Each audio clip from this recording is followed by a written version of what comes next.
Friends அஸ்ஸலாமு அலைக்கும். இன்றைக்கி தால்ச்சா செய்ய போகிறோம். அதுக்கு வந்து ப்ளைன் தால்ச்சா தான், கறிலாம் போடாமல் ப்ளைன் தால்ச்சா செய்ய போகிறேன். அதுக்கு இந்த டம்ளரால் ஒரு டம்ளர் 200 டம்ளர் இது. இந்த டம்ளரால் ஒரு டம்ளர் கடலப்பருப்பு போட்டுக்கலாம்.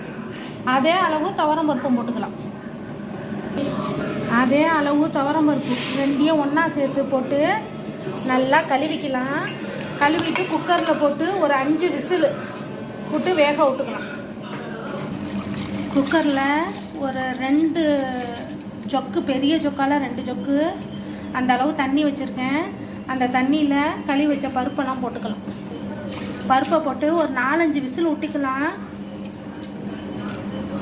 இதில் ஒன்றும் போடக்கூடாது, போடாமல் 4-5 விசில் விட்டுக்கலாம். பருப்பு நல்லா வெந்துருச்சு. ஒரு சட்டியில் ஒரு 2 டம்ளர் அளவு தண்ணி வச்சுருக்கேன்.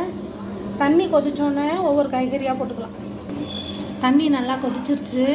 இப்போ கத்திரிக்காயை போட்டுக்கலாம். ஒரு 4 மீடியம் சைஸு கத்திரிக்காய் இந்த மாதிரி வெட்டி வச்சுருக்கேன், அதை போட்டுக்கலாம். கத்திரிக்காய் ஓரளவு லேசாக மடங்குன மாதிரி தெரியும். அந்த ஸ்டேஜில் 3 தக்காளி, மீடியம் சைஸ் தக்காளி, அதை போட்டுக்கலாம். நான் சொல்கிறது ஒரு 7-8 பேருக்கு சால்னா வைக்கிறேன். அதுக்கு வந்து இந்த அளவில் நீங்கள் போட்டிங்கன்னா கரெக்டாக இருக்கும், வேகட்டும்.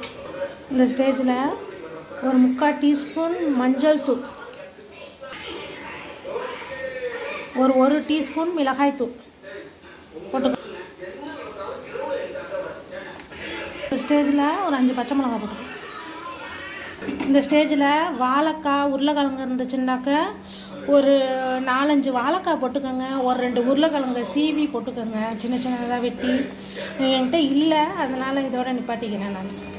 இந்த ஸ்டேஜில் 1 டீஸ்பூன் அளவு கரம் மசாலா போட்டுக்கலாம். குழம்புக்கு தேவையான அளவு உப்பு போட்டுக்கலாம்.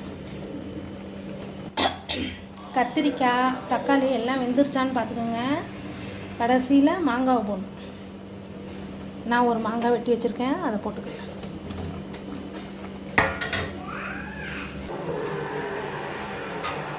காய்கறிலாம் நல்லா வெந்துருச்சான்னு பார்த்துக்கோங்க. இப்போ இந்த குழம்பை தூக்கி பருப்பில் ஊற்றிக்கலாம்.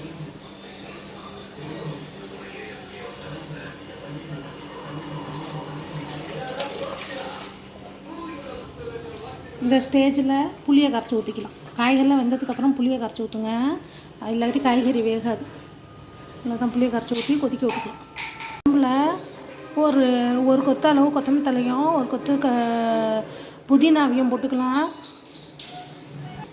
இந்த சைடு சட்டி காஞ்சிக்கிட்டு இருக்கு. இதில் ஒரு 3 மீடியம் சைஸ் வெங்காயம், பல்லாரி வெங்காயத்தை வெட்டி வச்சுருக்கேன், அதை போட்டுக்கலாம்.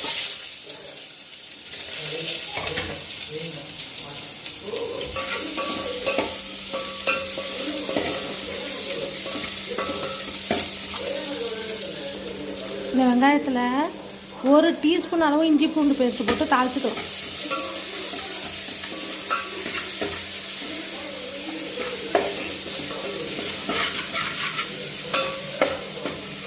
தாளிச்சிக்கலாம்.